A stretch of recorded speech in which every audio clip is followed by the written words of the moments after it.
YouTube, Shadowkick Gengar here, and it's time for another segment of Grind My Gears. You feel me? And we doing today, we'll do, if you clicked on the video, you already know what we doing, but I'm gonna say it for the viewers anyway. We are doing Pokemon Ultra Sun and Moon. What grinds my gears about it? And I'm guessing you are ready for me to talk, so let me get into it. What grinds my gears about Pokemon Ultra Sun and Moon is it's the last game for the 3DS. And that bothers me. I'm not saying Ultra Sun and Moon was bad. I played it. It was fun, but the last game, the last mainstream game for 3DS, nah, I don't like that. I just don't. It's like it bothers me that Ultra Sun and Moon there's gonna be a last game for 3DS, especially for me, cause I'm a broke nigga. So I can't go. I can't just go. I just can't walk to GameStop or get around to GameStop and say, "Oh, I'm about to buy me a Switch and wait for the next Pokemon game." I can't do that. Nope, I can't do it. If I get money coming through or income or something, sure. But so now I'm, yeah. We ain't gonna talk about that. We ain't never talk about that. I'll save that for another video. Right now, we'll talk about Ultra Sun and Moon. Ultra Sun and Moon was a good game. It was good for what it was, but when it comes to Pokemon games, it wasn't all that. Like I only play Pokemon for story. Like I don't battle online. That's pretty much all I do is play the story. I play the story, catch Pokemon I want to catch, legendary hunt. That's it. That's what I do in a Pokemon game. Ultra Sun and Moon gave me that because it gave me legends to catch and it gave me a good story, but at the same time, it lacked. And the reason why it lacked is because it was literally cut and paste of Sun and Moon. Like Pokemon Sun and Moon was a great game. It was different. It didn't have gyms. It gave new things to Pokemon that we really didn't get. Because with Pokemon, you 8 gyms, story, uh, evil team, done. That's most Pokemon games. Ultra Sun and Moon gave not gyms, they gave trials, totem Pokemon, an evil team, but which wasn't even evil. Like new, they gave us something new, something fresh, which I liked. I liked it. Some people didn't. I liked it. I liked it personally. I thought it was cool, especially for the 20th anniversary of Pokemon. But Ultra Sun and Moon, I guess they wanted to take it a step further, and they kind of did, but at the same time, they really didn't. They really didn't. Literally, Ultra Sun and Moon is literally just cut and paste of Sun and Moon with a different story and a cooler Pokemon, which was Necrozma. Which I understand. It's supposed to be like the third game. It's supposed to be like the Emerald or the Platinum of Sun and Moon, or the like how Black and White have Black and White 2. It's supposed to be like that, but it was more cut and paste. They shouldn't even called it Ultra Sun and Moon. They should have just called it Pokemon Cut and Paste Sun and Moon. That's pretty much what it was. And what grinds my gears about it is that it didn't give what we thought it was gonna give. Because the whole time that they were alluding to Ultra Sun and Moon, we thought we were gonna get new Lowlands. We thought we were gonna get new Megas, probably new Z, which we got new Z crystals. So I can't come saying that we didn't get new Z. We got new Z powers and all that. But other than that, we didn't really get much. We didn't get no new Alolan forms, which a lot of people were mad about. A lot of people were mad about. A lot of people don't like Alolan forms, but well, no, they don't like Z moves. My bad. A lot of people like the Alolan. Some people actually don't like Alolan forms. Some people do, which I thought Alolans was cool. It's something new, but they didn't give us new ones. They stuck to they just kept the ones that we got in Sun and Moon, and I was like, really? You couldn't throw 2 or 3 more in there or something? They could have did more. I feel like they could have did more with that. Another thing, Ultra Sun and Moon that grinds my gears is actually this is grind. You know, I'm not gonna even say it. This grinds my gears about Sun and Moon and Ultra Sun and Moon. There's no national decks that bothers me. Like their Pokédex in Sun and Moon is like 300 and something. Ultra Sun and Moon, what they did was gave an extra 100 Pokemon, which I guess that's good in a sense when you come to compare those 4 games together. But I don't I don't understand why they didn't put a national dex in the game. That grinds my gears that they didn't put a national dex in the game. I don't. A lot of people don't care. I don't care personally, but it grinds my gears that they don't have it. I'm so used to Pokemon games having a national dex that the fact that it didn't have one bothers me.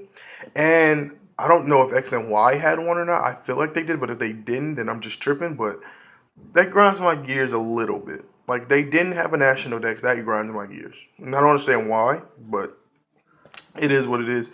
The fact that Pokemon Ultra Sun and Moon was the last game for 3DS is what really, truly, truly grinds my gears. Because Ultra Sun and Moon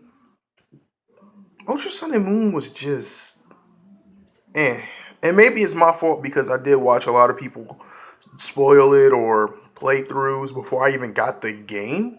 But it was just eh. Like I've watched people play Pokemon before I even got the game and played it, and like it's still like, you know, like even though I watched them play it, I still love playing it myself. Ultra Sun and Moon was just a game to play. Just it became something like I had to do it.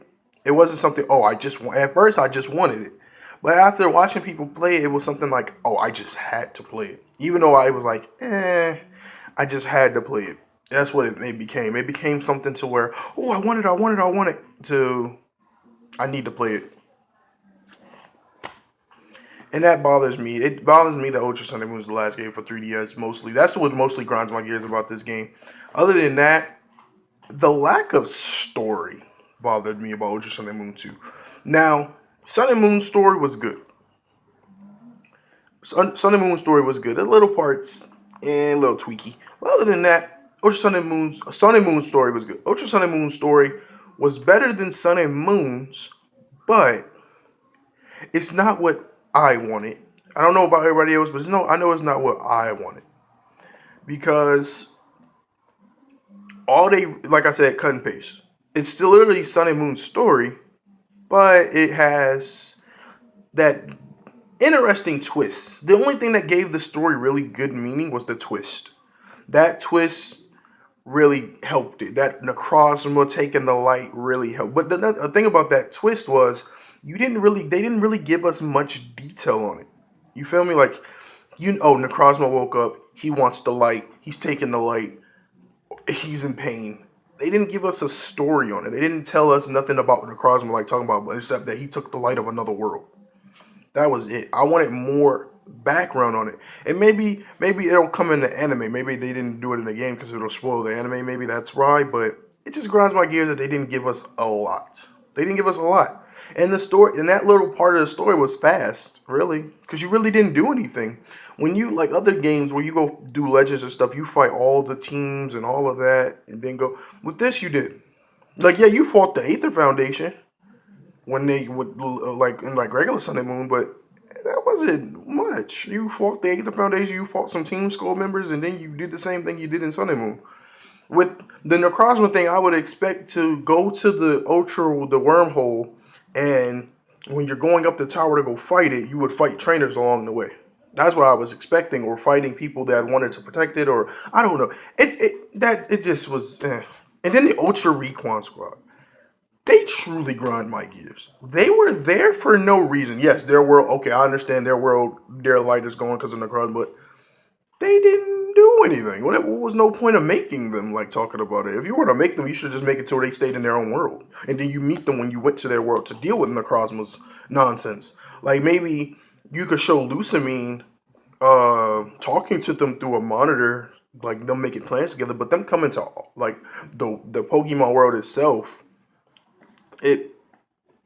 I don't understand what was the point of that. Maybe I'm just, you know, maybe I'm picky, but I don't know. I don't know. It's one of those things where it's like I feel like they could have just did better on Ultra Sun and Moon. Ultra Sun and Moon could have been better. They've done stuff that was better. Like they took out the whole Zygarde cells and they just made it to where you go catch your own Zygarde. You beat the people from X and Y, and then they give you a Zygarde and you fuse them together. That's better than going around the region looking for the 100 cells. But and they replaced them with totem stickers, and that's another thing that grinds my gears. Like the whole Zygarde King, I liked it that they did that. Another thing that grinds my gears about Ultra Sun and Moon was the totem stickers. The concept of totem stickers was cool, and you did it to get your own totem. But when they revealed it, in like leaks and stuff, they didn't portray it that way. I assume when I watch trailers or little like spoilers stuff like that, I assume when you got the totem stickers, you'll be able to use as many as you want to make any Pokemon you have a totem Pokemon. No, you get a number of stickers, and then Professor Oak's cousin, Dark Oak, Nigger Oak, gives you a totem that you fought either in Sun and Moon or Ultra Sun and Moon, which I guess that's cool, but they shouldn't have portrayed it that way. If they said, "Oh, Professor Oak is going to give you a totem after you get a couple," then they should have said that. They should have said, "Oh, you can get your own totem," because then now you're making people think that they could turn their own Pokemon into totems. I was hugely sad because my plan was to go catch a Komomomo,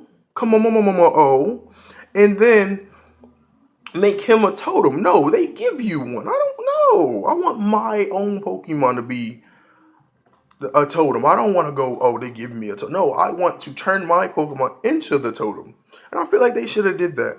Now, and I feel like they should have made it to where you can make any Pokemon a totem.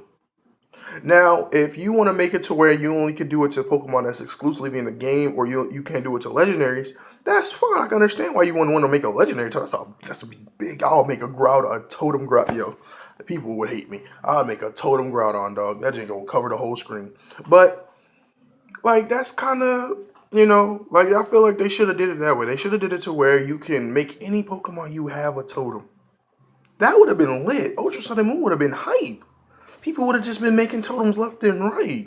And even if they had to do that, and they was like, okay, if they did all that, you can't get as many totems. You only get maybe one or two totems. That would have been fine. Because if that's the case, then get your favorite Pokemon and make him a totem, or make him or her a totem. That's it, a totem. If they wanted to do it like that, I understand why they were like, oh, they'll give you the. But no. If they were going to do that, they should have did it right. And what they should have did was make it to where you can get any Pokemon of your choosing and make it a totem. Because then everyone would have been like, ooh, I can make anything a totem. So make one Pokemon a totem, and that would have been cool. If they had to do it that way, I would understand. If there's only one Pokemon, I wouldn't have complained about it. Because I would just get whatever Pokemon I wanted to be a totem and make them into a totem.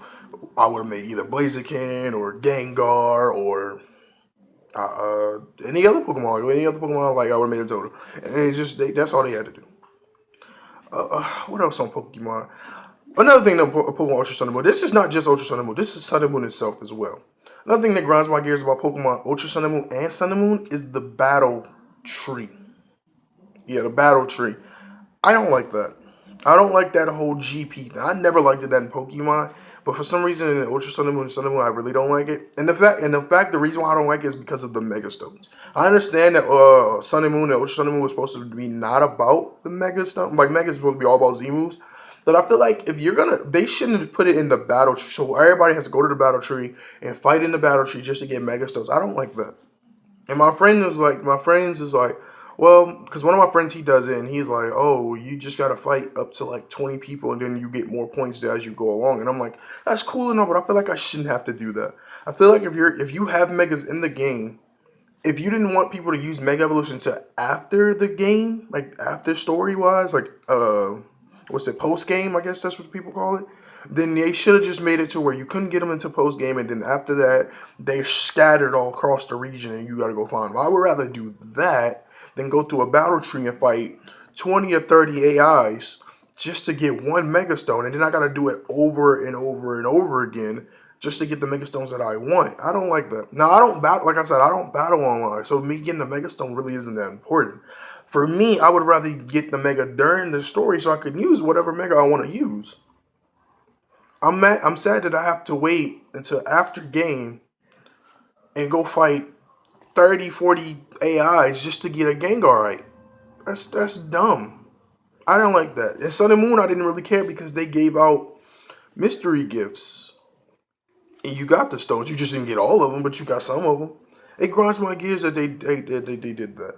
And it's kind of sad because it's like, I mean, I want my Mega Stone now. Like, they should have, if Ultra Sun and Moon was going to be the last game for the 3DS and they knew it was, they shouldn't have did that. They should have scattered those Mega Stones across the region.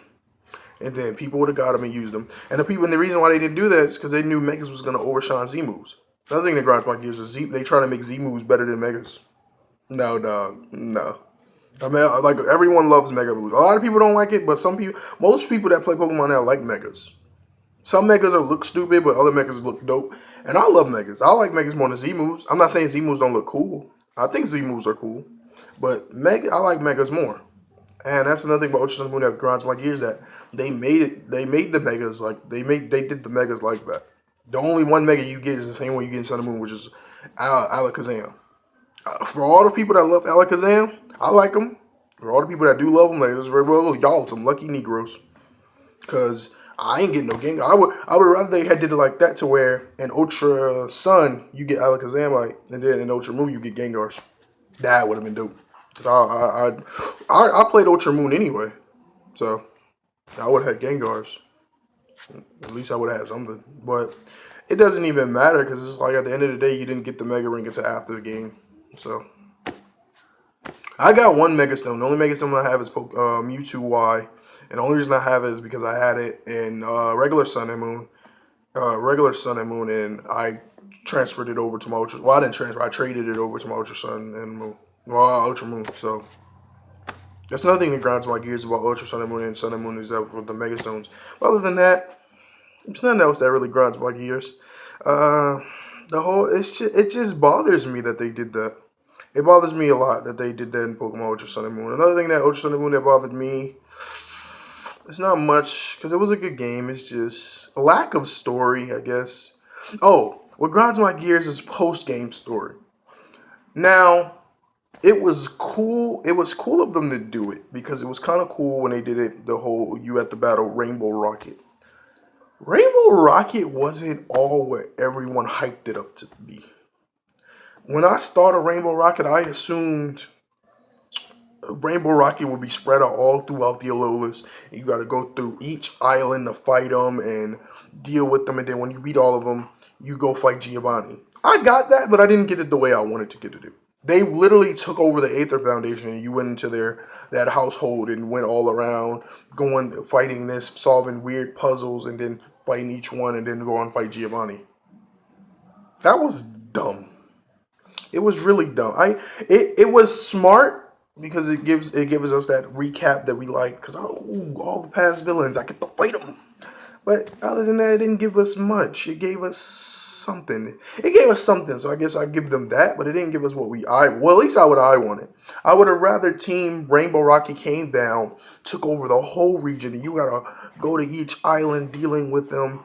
And because the main boss defeated the Kahunas or the trial captains or whatever, and you fighting them, and you're dealing with each one, and then at the end you go back to your hometown, your home island, and then you find Giovanni waiting for you. So you did all of this. No, Giovanni could be at the Aether Foundation. Just everybody else would have been at the 4 islands. So that's what they should have did. They should have got everybody else at the 4 islands, and then when you defeated them, you go to the Aether Foundation, the same Lucamine from Giovanni. That's what they should have did. That would have been dope. And the fact that they didn't do that, I can understand why, because that's a lot putting it into a game, but I feel like they could have done it if they really wanted to. To be honest, they could have made Ultra Sun and Moon way different. They could have made it to where Team Rainbow Rocket was the villains. Instead of making Team Skull and Aether, they could have changed it all, because even if it's supposed to be the same timeline, this timeline's events could have been drastically changed to where Team Rainbow Rocket were the villains, and they corrupted the wormholes and stuff, and they're the reason why Necrozma is seeking light again, because they somehow woke him up. They could have did that. That would have been a cool story, instead of the one we got, which was just cut and paste. But I can understand. Why because there's a lot of people who have been complaining about Pokemon games and wanting this and wanting that, and I feel like they slapped Ultra Sun and Moon together just so they could work on the next game they're trying to make for the Switch. So at the end of the day, it is what it is. I play Pokemon for the life of me. I love Pokemon. The game, sometimes they grind my gears. I'll probably do another grind my gears on Pokemon sooner or later. Probably just Pokemon in general, all together. It'll probably be a big video. I might try to do it with my friends. But that's gonna be the end of the video. Like, subscribe, hit that notification for more videos. This is the end of Grind My Gears. And this is Shadow Kid Gengar signing off. And remember, keep it in the shadow.